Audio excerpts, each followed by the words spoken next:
Okay, welcome back. So with respect to our last class, we have come across with the different types of sequence modeling there. Okay, so wherein we have come across to know what do you mean by sequence diagram, then what do you mean by the sequence of messages, how do they help you in implementation. Okay, so the last class even we had come across with structural modeling. Okay, so wherein I had said to you that the structural modeling is nothing but it happens to be the basement. Okay, so wherein you have class models for that.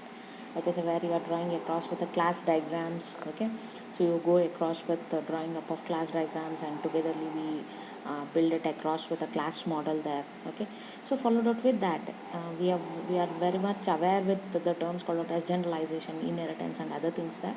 Okay, so let us come across with today's class with aggregation. Okay, so in my last class I had said you what do you mean by aggregation. Aggregation is nothing but you can just call it across as it is an equivalent to your association. It's a part of association there. Okay, so an aggregation model shows how classes that are collections are composed of other classes there. Okay, so aggregation models are similar to the part of relationship in semantic data models there. Okay, so that's with object class aggregation models there. Okay, so an aggregation model shows how classes that are collections are composed of other classes. Okay, then aggregation models are similar to the part of relationship in semantic data models there. Okay, so aggregation association, so as I said you it's a part of association, so you can just call it see here with respect to this particular block diagram. You can just come across wherein I have a patient record here. Okay, a PRS. Okay, for this particular patient record I require the connectivity between two classes, that's called out as one is patient and one more is consultation. Okay, so an object of this patient as in class and an object of this consultation as in class is required. Okay, and these objects are connected with this particular object called out as patient record. Okay, so I want to ultimately mean that this patient record is an, you can call it across as the object of this patient and object of this consultation are aggregate objects of this main class called out as patient record there. Okay, so these two happens to be the aggregate objects there. So for that aggregation, so how do you show that association? You will be showing like this. Okay, when it comes across with a generalization, we will be showing across with an triangle as a symbol. Okay, so wherein we go across with a small triangle and a line which will be imposing from a subclass to a superclass. Okay, so wherein we say that that subclass is a part of that particular superclass there.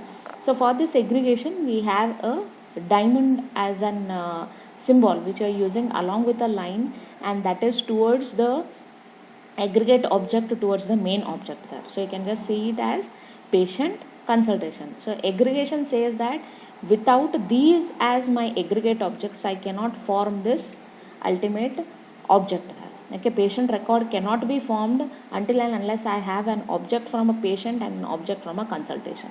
So here for this aggregation I show it across with this cardinality which says as 1 1 1. Okay, so 1 1 says that I have a relationship for this patient record to patient which says 1:1. Okay, one patient record can be maintained through one for one respective patient there, so that's why this is a relationship. And onto the patient record and consultation I say it as one patient record will be formed, but the consultation object can be a single object or else you can have multiple objects of the same. So this is aggregation association. So let us come across with the next type, and that is behavioral model. Behavioral model, as I had spoke across with this in my prior classes also, that as we have different class diagrams or else different class model there. Okay, behavioral model says that for any respective class or else the relationship wherein we feel that that happens to be an difficult one, or else you can just say it as not difficult also, you can call it across as a complex relationship. So for such kind of complex relationship behavioral models can be drawn. Okay, so these behavioral models are nothing but they address with dynamic behavior of a system. Okay, as it is executing there. Okay, so as it is executing we say that that's a dynamic behavior which has been shown across by the respective system there. Okay, they show what happens or what is supposed to happen when a system responds to a stimulus from its environment there. Okay, then you can think of these stimuli as being of two types there. What are those two types? One is called out as data and one more is called out as events. Okay, some data arise that has to be processed by the system. Okay, then some event happens that it triggers that system processing. Okay, events may have associated data, although this is not always the case. Okay, so wherein we say that data is nothing but some data arrives that has to be processed by the respective system there. Okay, events, some event happens that triggers system processing there. Okay, events may have associated data, although this is not always the respective cases there. Okay, which makes that particular event to happen there. Okay, so data driven modeling, which we divide these behavioral models into two types. One is data driven modeling and one more is event driven modeling. Okay, data driven says that many business systems are data processing systems that are primarily driven by the data. They are controlled by the data input to the system with relatively little external event processing. Okay, so wherein data driven model shows the sequence of actions which are involved in processing the input data and generated, and which will help you in generating an associated output there. Okay, they are particularly useful during the analysis of requirements, as they can be used to show end-to-end processing in a respective system. Okay, so this happens to be your data driven modeling there. Okay, so then similarly for the same one, I can just show it across with an activity model for the same. Okay, so it's with activity model of the insulin pump operation there. Okay, so wherein you can just come across which says that it's a blood sugar sensor. Okay, so I take a blood sugar sensor and I get an sensor value out of it. Okay, so this is your external entity. Through that I have this activity which has been taken across, that is getting a sensor value. Once I have a sensor value with me, I call it across as a sensor data. Then you compute the sugar level. Okay, to what extent and sugar level can be drawn across by that particular data, whatever is being read there. Then blood sugar level is being checked. With that, okay, you calculate the insulin delivery, that is how much insulin is required for that particular person will be calculated. Insulin requirement will be calculated. Then you calculate the pump commands, okay, for that particular insulin. So sometimes it can be one, okay, sometimes per week one, or else it can be two per week, it can go across with a two and other things. Okay, pump control commands. Okay, wherein we look across with, when you are calculating it, we say with respect to the pump commands there. Okay, so through that you control the pump. Okay, then that is nothing but an insulin pump is generated there. So this is an activity model of the insulin pumps operation there. Okay, so followed out with that, whenever I can just take one more, that is like for an example of order. Okay, so whenever you are processing a particular order there, this is an example of your what you can say, you can say it across with your sequence diagrams there. Okay, I have a purchase officer, I have a supplier with me. Okay, so what do I take across is, I have an order, budget and orders. Okay, that is data store. Okay, so through this I fill in, okay, I fill in my respective order. Okay, I impose with an order there. You validate whether that is an proper one or what. Okay, if validation is okay, it is being triggered to the next one, and that's called out as budget. Okay, so while you are checking out with this budget is, you are updating the amount level there. So once that has been updated, so what do? We save it. Okay, we save that particular order in the data store. Okay, once it has been saved, after that you are sending it to the respective supplier. So this is for an sequence diagram for your order processing there, or else processing a particular order there. Okay, this is with data driven, which you can say it across. So similarly, let us come across with one more type of your behavioral model, and that is called out as event driven modeling there. So what is this event driven modeling? This is wherein real time systems are often event driven with minimal data processing. Okay, for example, a landline phone switching system responds to events such as receiver off hook by generating a dial tone there. Okay, event driven modeling shows how a system responds to external and internal events there. Okay, it is based on the assumption that a system has a finite number of ultimately we say that for a event driven modeling, a finite number of states, and that events may cause a transition from one state to another there. Okay, so for this, the best way of representing these things, that is your event driven modeling, is a state machine model there. Okay, so the state machine model is just a little bit similar to your flowchart also, you can consider it. Okay, so wherein what ultimately it does across is, these model shows across with the behavior of a system in response to its external and internal events there. Okay, They show the system's responses to stimuli, so are often used for modeling real-time systems there. Okay. State machine model shows system states as nodes and events as arcs between these nodes. When an event occurs, the system moves from one state to another.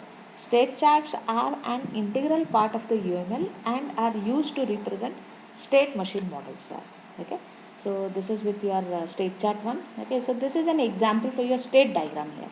Okay. State diagram says that it's not a, you may not call it as a oval or else an in other way I can call it as a rounded box, a rectangular rounded box. This is a start, this is a stop.